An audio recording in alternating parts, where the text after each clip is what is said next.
I came home from the hospital and found 3 strangers in my kitchen, not cooking, measuring walls, counters, doorways, like the house was already theirs. No one looked surprised to see me, just early. That's when I realized this didn't start today, and no one in that room looked like they were about to explain anything. Scott appeared from the hallway behind her.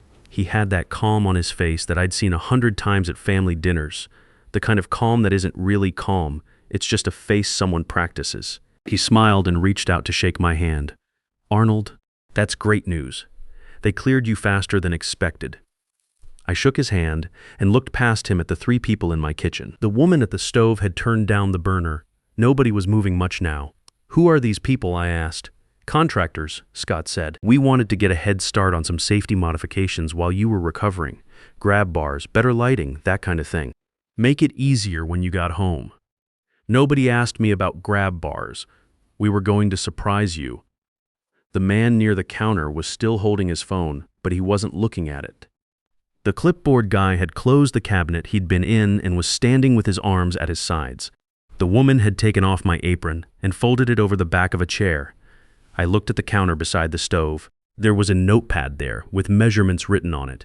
Not grab bar measurements, room dimensions, length, width, ceiling height, the alcove near the back door.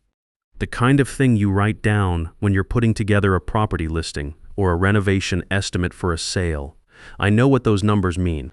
I spent 30 years reading them. "You should sit down," Sarah said. "You just got out of the hospital." "We can talk about all this later. We were just trying to help." "I'm fine standing," I said. I looked at the 3 contractors. "Would you all mind waiting outside for a few minutes?" None of them looked at me. They looked at Scott. He gave a small nod and they filed out through the back door without a word. That told me something. When they were gone, I walked to the dining table. It was covered in papers, not random papers, organized, stacks, folders, printed forms with my name already on them. I didn't touch anything at first. I just looked. There were brochures for assisted living, property estimates, market comparisons, and right on top, a document placed like it was meant to be seen first. Durable power of attorney. My name printed. Signature line empty. Waiting. I picked it up slowly, read the first paragraph, then looked back at Scott. "You want to tell me what this is for?" He didn't hesitate. "It's just a precaution," he said. "Given what happened with your health, we thought it made sense to have something in place." I looked down at the document again. His name was already filled in. Not waiting for me to agree, waiting for me to sign. That's when it clicked. They weren't asking for permission. They were setting it up. The designated agent line had Scott's name already typed in. "This gives you control over my finances," I said. Scott didn't answer right away. That told me everything I needed to know, but it wasn't what he said that stayed with me. It was what I heard later, something he didn't know I could hear. And once I heard it, I knew exactly what they were planning to do with my house. Sarah stepped in closer. "Dad, you scared us. You were alone in the house when it happened. If I hadn't called and gotten no answer, if I hadn't driven over," she stopped. "We just don't want that to happen again." "I appreciate that," I said, "but I'm not signing this." Scott nodded slowly, the way someone nods when they've already planned for the answer they just got. "We figured you might feel that way right now. That's fine. We can talk about it when you've had more time to rest." He glanced at the Sunrise Gardens brochure on the table. We also found some really good options nearby. Just short-term, while you get your strength back. Nice facilities, people your age, nothing permanent. You want me to move out, we want you to be safe. Those 2 things weren't the same and all 3 of us knew it, but nobody said so. Sarah was looking at the floor. Scott was looking at me with that practiced patience of his. I told them I needed to lie down. Sarah looked relieved. Scott said that was a good idea. They'd finish up in the kitchen. We'd talk more later. I walked down the hall to my bedroom and closed the door. I didn't lie down. I sat on the edge of the bed and thought about the measurements on that notepad. Room dimensions aren't safety modifications. I've been in this industry long enough to know exactly what they're for. You take room dimensions when you're putting together a listing, an appraisal, a renovation scope for a buyer. Someone was building a picture of this house as a product, not as a place where a person lives. The bedroom shares a wall with the hallway. Sound moves through this house freely. I designed it that way back in 1996 when we were doing the addition, open framing, minimal insulation between interior walls, because Claudia liked to hear the house. She said a quiet house felt empty. I used to argue with her about it. I'd give a lot to argue with her about something right now.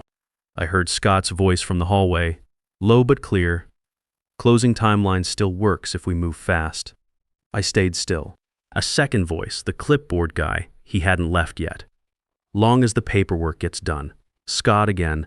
The old man just had a stroke. He'll sign whatever we put in front of him. I sat there for a moment with that sentence sitting in the room. Then I stood up, walked to the window, and looked out at the garage. The garage is where I actually live, if I'm being honest. The house is where I sleep and eat, but the workshop is where I think. I built the workbench in there the first winter after Claudia died, just to have somewhere to put my hands. 30 years of tools on those walls. The whole back section I framed and drywalled myself on weekends over the course of about 4 months in 1999. Scott had never once set foot in it. I went out through the side door, cutting across the yard so I didn't have to walk back through the kitchen. The garage was exactly how I'd left it before the hospital. Sawdust on the floor, half-finished oak shelf clamped to the bench.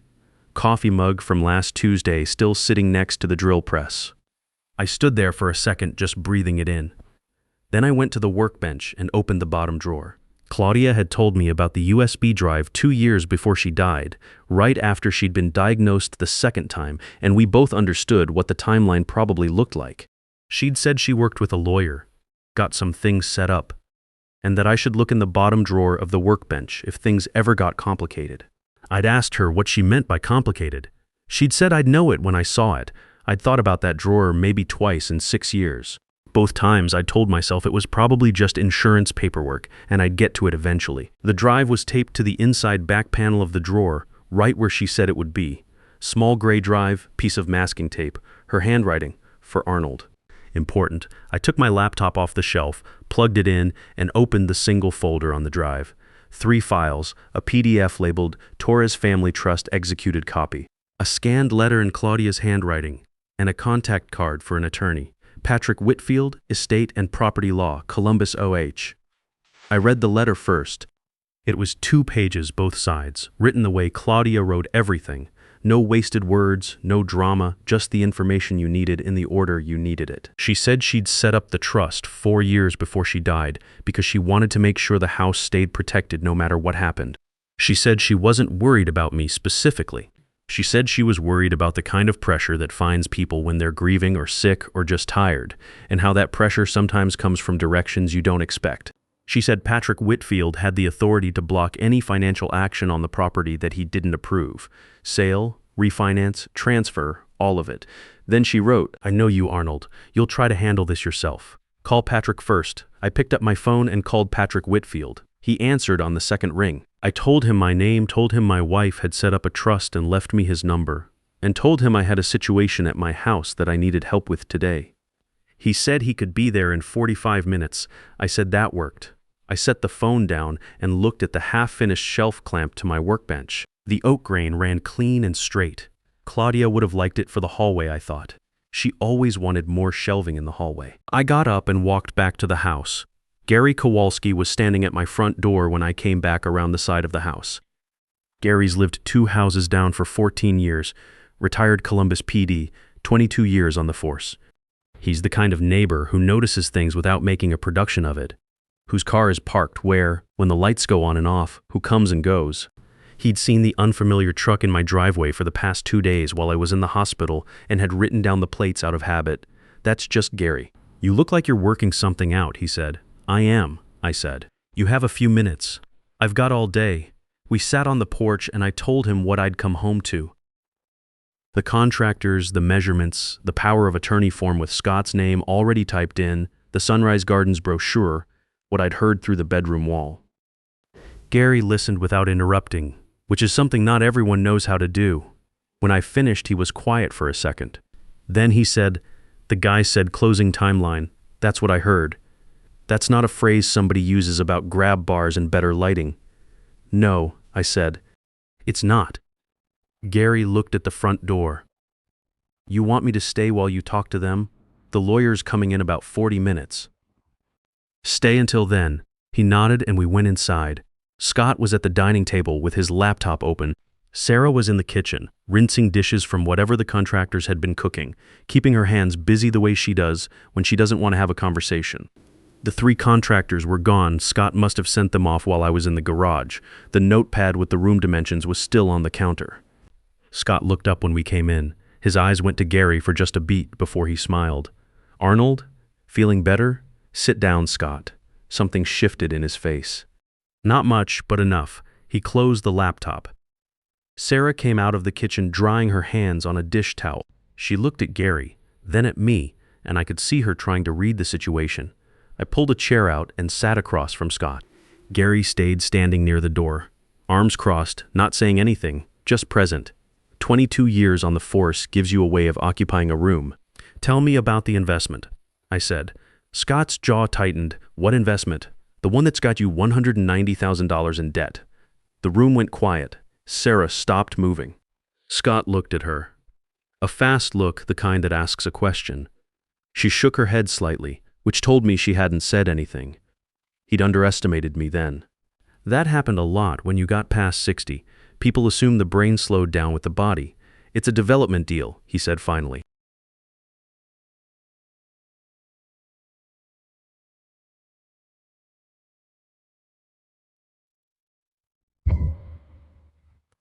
Commercial property outside of Westerville. The financing fell through 6 months ago, and we've been managing the gap. Managing it how? Restructuring. Talking to investors. Working through options. "What kind of options?" He leaned back. "Arnold, this is a complicated financial situation. I don't think the front porch is the right place." "We're inside," I said. "And I asked you a question." He looked at me for a moment. Then he said, "The house is a significant asset. A refinance would cover the gap, and then some. You'd still own it. We'd handle the payments. In 2 years, maybe less, the debt is cleared, and everything goes back to normal." "Back to normal," I said. "Except you've got a lien on my house. It's manageable debt against the $380,000 asset. It's my house, Scott." "Dad."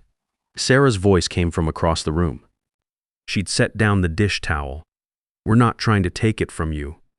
We just need help, and we didn't know how else to ask." "You could have asked," I said. "That's how you ask. You come to me and you say, 'We're in trouble, we need help.' That's a conversation I would have had with you." She looked down. "Instead," I said, "you waited until I was in a hospital bed. You brought contractors in here to measure the rooms. You put a power of attorney form on my table with Scott's name already filled in. And you were planning to walk me through signing it before I had time to think straight." I looked at Scott. "That's not asking for help. That's something else." Scott's voice stayed level. "You'd had a stroke. The timing wasn't something we planned. The form had your name pre-typed on it." He didn't answer that. "The contractors were here before I had the stroke," I said. "The trust prep, the Sunrise Gardens research, the power of attorney draft that took more than 3 days to put together. You'd been planning this for a while." Sarah sat down slowly on the couch. She looked like something had gone out of her. "The investors," I said to Scott.